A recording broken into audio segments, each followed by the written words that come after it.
Want to know how the wars were started? Where it all began.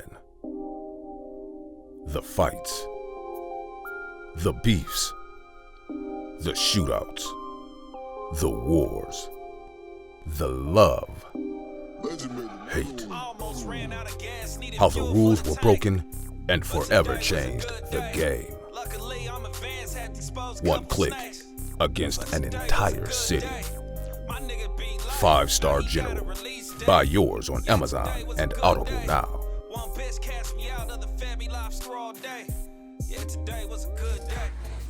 Hello world, my kings and queens. It's another beautiful day above ground. Thank you, God, for allowing us to come together in your name. Please forgive us for our sins, rebuke the devil, evildoers, and bad spirits against us and ours. Thank you for your love. Thank you for your blessings. Please bless my friends, family, foes, and enemies in your name, Lord Father. Amen. I decided to do another channel. On this channel, I decided that I'm going to talk about my dead homeboys, because my dead homeboys lived through me. And so I feel like it's my job to make sure that y'all know about them and that they, God willing, can live on forever through this YouTube channel. Today we're going to talk about my boy Supe, Jerome Brunson.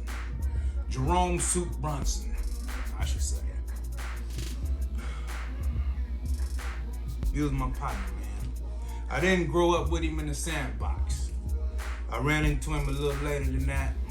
By the time I hooked up with him, we was in a stealing car ring. He grew up in 59 Bram's hood, so his entire family is from there.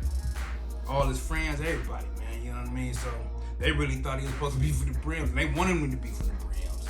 But nah, we brought him on home, man. So anyways, we was in a car stealing ring. It was me, him, Lil Supe, which is my relative, Lil Gino Lunatic Langston, which is my other relative, Black Monty, Black Charlie, Jungle Jim, Black Manny, call him Black Moose, my partner, you know what I'm saying? We was trying to recruit him, bring him home too though. But he ended up being from the South, you know what I mean? It's good. But Mike B, my homeboy. And it was some other motherfuckers, you know what I'm saying? We used to run around that motherfucker tearing up shit every day, you know what I'm saying? Committing crime. And if we wasn't committing crime, then we wasn't having a good time, you understand? So, his favorite type of car that he liked to steal was the RX-7 Monster. It was like a Z. You hit the gas and that ass dip, you know what I mean? And then it was a two-seater, so it was either him and a bitch or him and his boy, you know what I'm saying? And I liked it that, so I jumped on it, man. I started stealing the RX-7s too, and it was easy as a motherfucker to steal, man. You didn't need no hammer or nothing on the dent puller. You just put that motherfucker in there and just yank it, and the ignition was coming out. So yeah, you know what I'm saying? That's what we started doing with that, man, and having a good time, tearing up the streets, running around and whatnot. When we started going to jail, I was in Campo with him. He was in camp when we was up there in 1993. He was even there when we kicked off the riot and I got kicked out. But he worked in the kitchen, so by the time he got back from the kitchen, we had already tore that motherfucker up and we was gone. So he missed all that shit. So years passed by, because you remember I get kicked out, he's on the streets, I go to CYA. When I get out of CYA, you know, he doing his thing, man. He the man, you know. And he got a 7 Deuce Impala, all flame with the glass house with the glass pipes. And Tudo, man, that motherfucker was clean, right? Sweet. And the nigga would give me the keys and let me roll, you know what I'm saying? Like a real homeboy should, you know? And where he stayed right across the street, I mean, not right across the street, but, you know, down the way with some enemigos, you know what I'm saying? Some cross towns.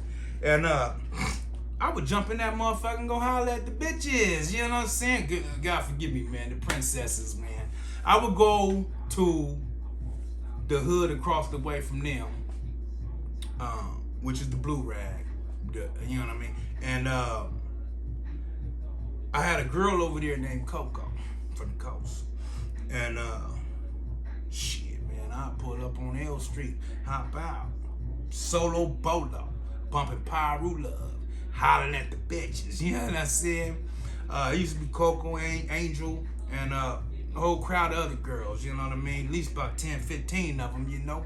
And I holler, man, you know what I'm saying? They used to be like, man, you tripping, you know what I mean? This is when you're young and dumb, full of cum, you know what I'm saying? Didn't nothing happen. I had my thing on me.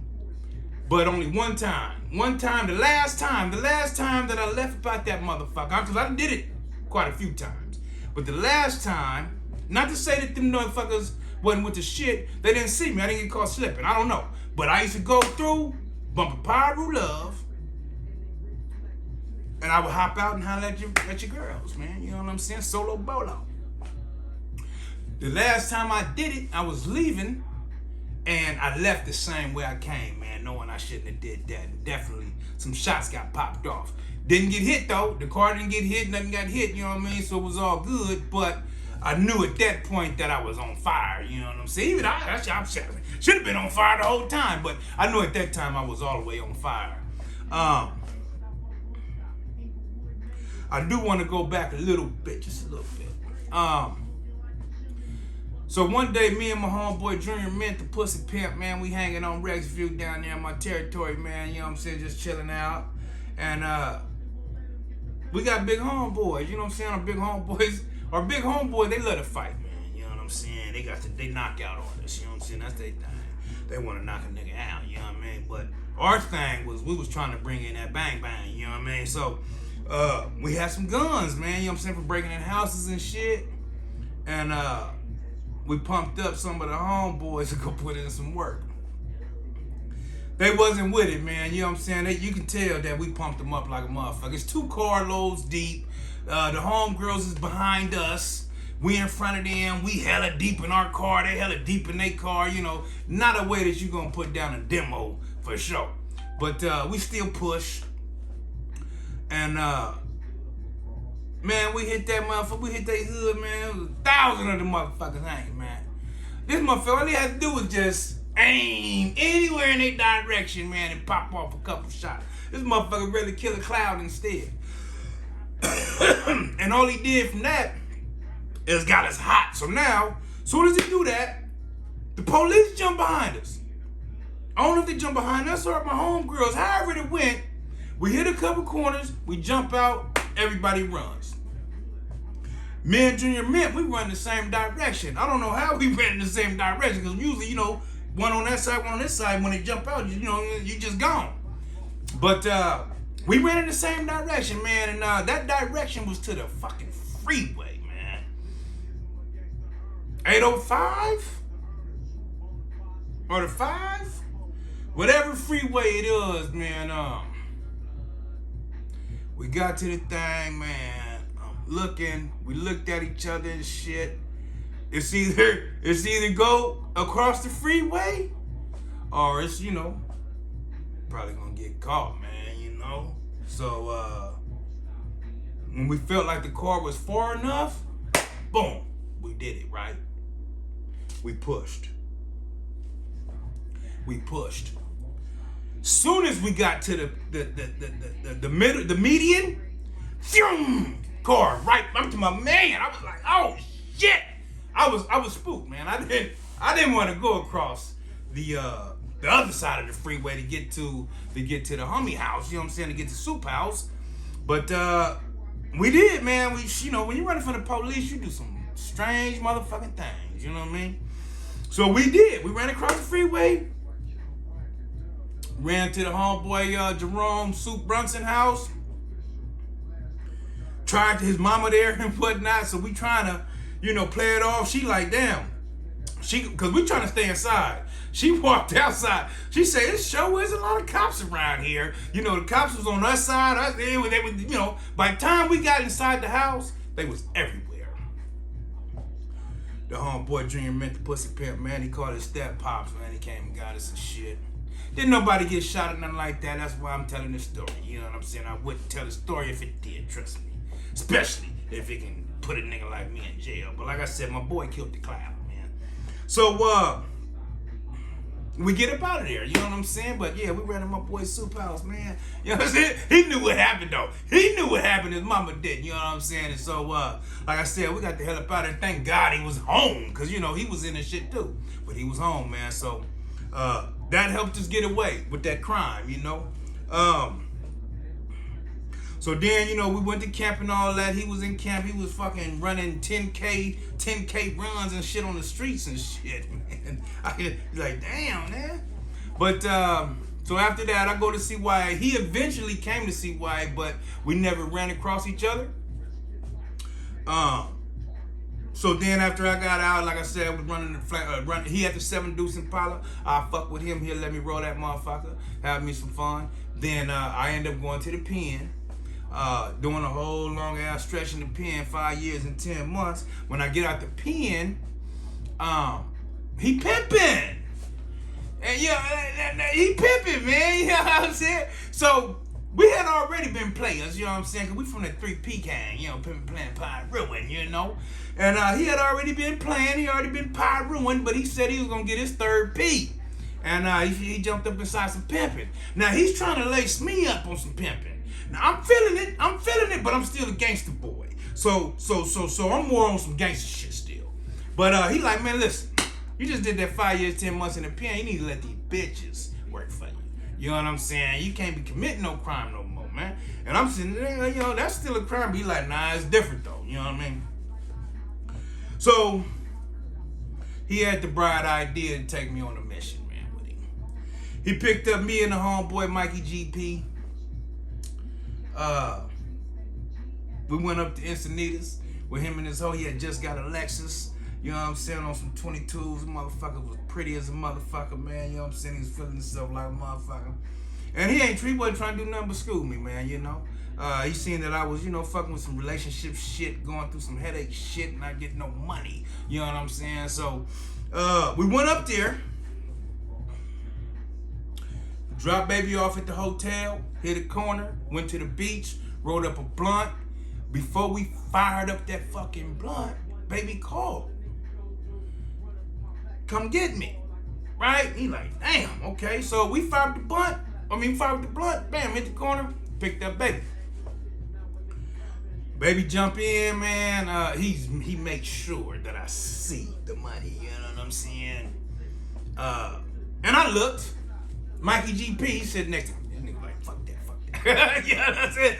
GP was like, fuck that shit, man. You know what I'm saying? I wanted to look because you're telling me about something, so I need to see, you know, what's real and what's not. So I peeked. You know, I didn't peek. I looked. Like I said, he wanted me to look. She handed me the dough.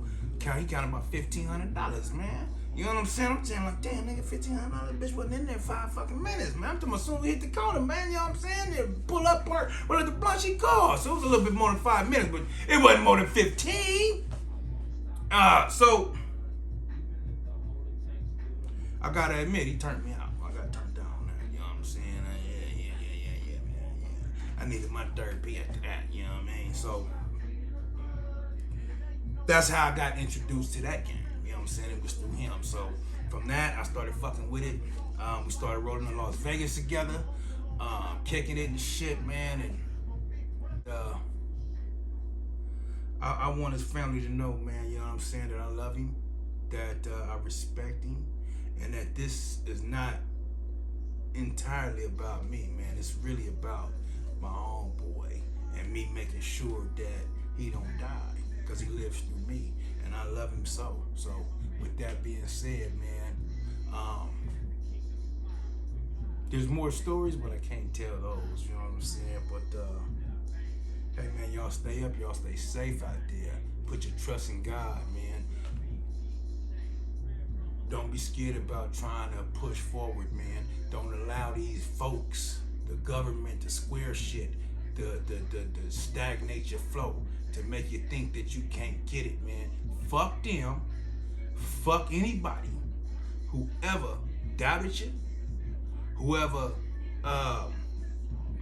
didn't roll with you, who fucking just believe that you a failure, and fuck all of them.